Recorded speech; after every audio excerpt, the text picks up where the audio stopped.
આ સમયને સંજોગ પ્રમાણે થોડું બોર્ડર રાજસ્થાનની બોર્ડર છે એટલે ક્યાંક ને ક્યાંક થોડું હોજવાળું થતું હોય એટલે મોટિયાળા અમારા જુવાનિયા છે એમને કહ્યું કે ભાઈ આ સમય જે છે એ સમયની સાથે નહીં ચાલીએ તો બીજા સમાજોની હરોળમાં જતો વાર લાગશે એટલે એમાંથી થોડા મુક્ત છો એટલે અમારે રસનું કે બપોરવાળું ઓલું કે રાજસ્થાનવાળું કે હોજવાળું એ બધા સમજી જાય એટલે ઓછું કરવાનું છે અને શિક્ષણ પર ખાસ ધ્યાન રાખો.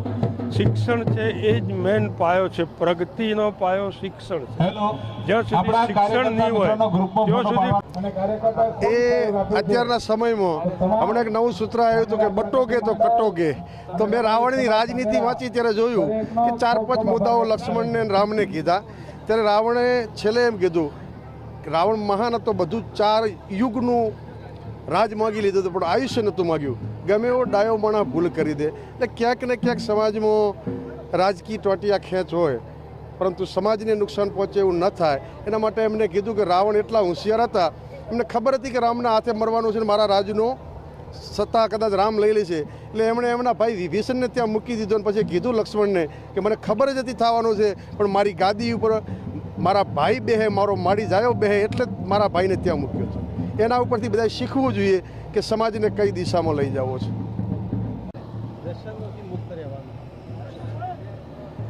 આ સમયને સંજોગ પ્રમાણે થોડું બોર્ડર રાજસ્થાનની બોર્ડર છે એટલે ક્યાંક ને ક્યાંક થોડું હોજવાળું થતું હોય એટલે મોટિયાળા અમારા જુવાનિયા છે એમને કહ્યું કે ભાઈ આ સમય જે છે એ સમયની સાથે નહીં ચાલીએ તો બીજા સમાજોની હરોળમાં જતો વાર લાગશે એટલે એમાંથી થોડા મુક્ત છો એટલે અમારે રસનું કે બપોરવાળું ઓલું કે રાજસ્થાનવાળું કે હોજવાળું એ બધા સમજી જાય એટલે ઓછું કરવાનું છે અને શિક્ષણ પર ખાસ ધ્યાન રાખો. શિક્ષણ છે એ જ મેન પાયો છે, પ્રગતિનો પાયો શિક્ષણ છે. જ્યાં સુધી શિક્ષણ નહીં હોય ત્યાં સુધી ગમે એટલા પૈસા હશે કોઈ કામ નથી. એટલે શિક્ષણ તરફ સમાજ વળ્યો છે. આખા રાજ્યની અંદર શિક્ષણની ભૂખ ઉઘડી છે અને દાતાઓ દાને આપે છે. સારું શિક્ષણ અમારું થશે અને આવતા દશકામાં જે શિક્ષિત સમાજો છે એની હરોળમાં અમે હશે ઢોર ચારવા વાળા. 5 ટીમ હતી, એક અગાઉ આગળ ટીમ ચાલે, એક સાઈડને જોડે રહે. ના એવું આ તો સમાજનું છે, આમ તો સાથે જ સગા છે, ફોટો સાહેબ જોડે લેવાનો છે તો બધા સમાજનું ફંક્શન હોય તે ગો ભાઈ અને જોડો બહાર ઉતારી નાખે. બધાએ સહયોગ આપ્યો છે. સમાજમાં એટલે કોઈ પક્ષ ને કોઈ પાર્ટી, સમાજ એટલે સમાજ, એમાં કોઈ નાનો મોટો ન હોય, બધા સરખા અને સમાજ છે તો બધા ઉજળા છે. સમાજની વાતમાં કોઈ બીજી વાત હોય. એ અત્યારના સમયમાં હમણાં એક નવું સૂત્ર આવ્યું હતું કે બટોગે તો કટોગે.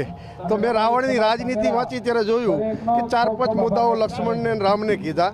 ત્યારે રાવણે છેલ્લે એમ કીધું કે રાવણ મહાન હતો, બધું 4 યુગનું રાજ માગી લીધું હતું પણ આયુષ્ય નહોતું માગ્યું.